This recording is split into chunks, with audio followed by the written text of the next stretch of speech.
are we at now? That's 3. And then Cush begat Nimrod. That's the 4th generation. Okay, all right. So let's read about Nimrod. Let's see what kind of a guy Nimrod was.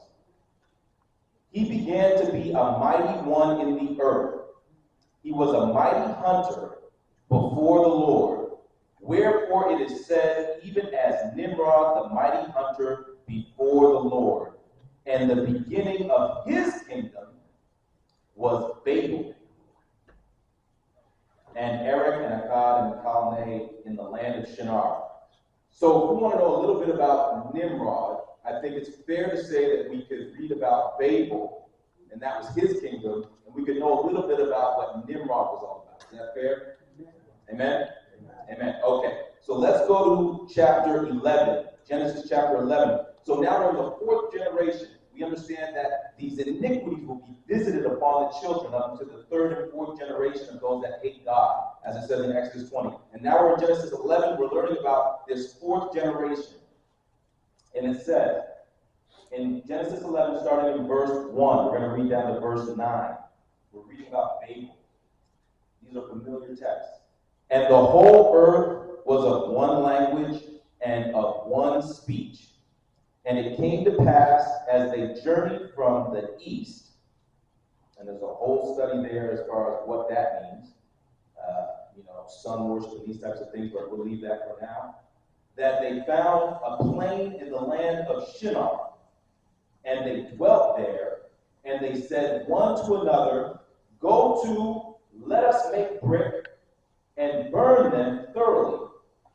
And they had brick for stone, and slime they had for mortar, and they said, go to, let us build a city, and a tower, whose top may reach unto heaven. And let us make a name, lest we be scattered abroad upon the face of the whole earth. And the Lord came down to see the city and the tower which the children of men builded. And the Lord said, behold, the people is one, and they have all one language. This they begin to do, and this is the crucial verse right here, and now nothing will be restrained from them which they have imagined to do. Go to, let us go down, and there confound their language, that they may not understand one another's speech. So the Lord scattered them abroad from thence upon the face of all the earth, and they left off to build the city. Therefore is the name of it called Babel, because the Lord did there confound the language of all the earth, and from thence did the Lord scatter them abroad upon the face of all the earth. Now I would say that in there you understand exactly the kind of person that Nimrod was. It might not be clear at first, but I would say if we go to verse 4, and they said, go to, let us build a city and a tower, whose top may reach heaven, unto heaven, and let us make a name, lest we be scattered abroad upon the face of the whole earth. I've heard that type of language somewhere else in the Bible, and I know that type of character. If you go to Isaiah chapter 14, and verse 13. If you get there before me, I'm probably hear some. Here we go. Amen. Chapter 14 and verse 13. When you have it, say amen. For thou hast said in thine heart, I will ascend into heaven. I will exalt my throne above the stars of God. I will sit also upon the mount of the congregation in the sides of the north. I will ascend above the heights of the clouds. I will be like the Most High. And then God talks about now. This, who's being described here? Satan. And this is the same language that we're hearing in Babylon, correct? In Babel. Okay, so this is the same character. Their objective. See, so the way I kind of laid this out, as Pastor mentioned, I used to be in entertainment, as some of you guys already know, and when I would kind of lay out a film or project I was going to do, I would break it down into certain areas. I would have the setting, and then I would have an objective, and then there would be an inciting conflict, and then a resolution. And so when I was going to God, he said, use what you already have. when you're preparing this sermon, because you need to do an outline, you need to know how you're going to break it down. So that's how I arranged it. So what I've been showing you guys is the setting. This is the setting. These are the characters, and this is the setting of where we're going. So we understand who we're dealing with and what kind of environment they're in. So that was the setting, but now we've crossed over into the objective. What was their objective in this fourth generation, in this Nimrod Babel generation? What were they trying to accomplish? It says here that they were trying to accomplish the same thing Satan was trying to accomplish, which is to be like God. Amen.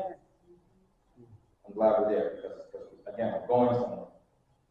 So Isaiah 14 lays that out. I want to just read a little bit more about that in some more detail. We're going to look at Patriarchs and Prophets, page 119.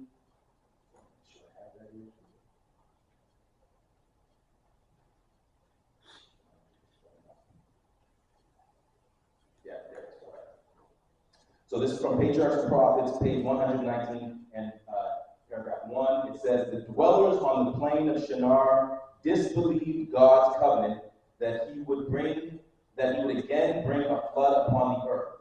Many of them denied the existence of God and attributed the flood to the operation of natural causes. Have we heard that before? Others believed in a supreme being, and it was he who had destroyed the antediluvian world. Have we heard that before? And their hearts, like that of Cain, rose up in rebellion against him. One object before them in the erection of the tower was to secure their own safety. This is crucial. Was to secure their own safety in case of another deluge.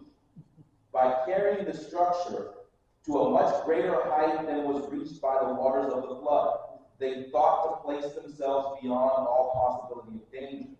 And as they would be able to ascend to the region of the clouds.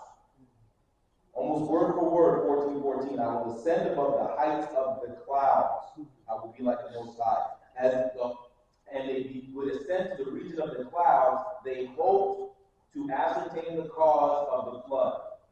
The whole undertaking was designed to exalt still further the pride of its projectors and to turn the minds of future generations away from God and lead them into, and this is the crucial word because it's the word that we read in Genesis, in the Ten Commandments part, and in Exodus, lead them into idolatry. It would lead them into idolatry. So, that was the objective. The objective was to be like God, to make themselves into gods, and to ascend into heaven. And it's interesting because God said that if he hadn't stopped them, that nothing that they imagined to do would be kept from them. He had to intercede or else they would have accomplished this thing. So I want to now look at some of the things that are happening in our world. And because Jesus says that as it was in that time, so shall it be in this time. Amen.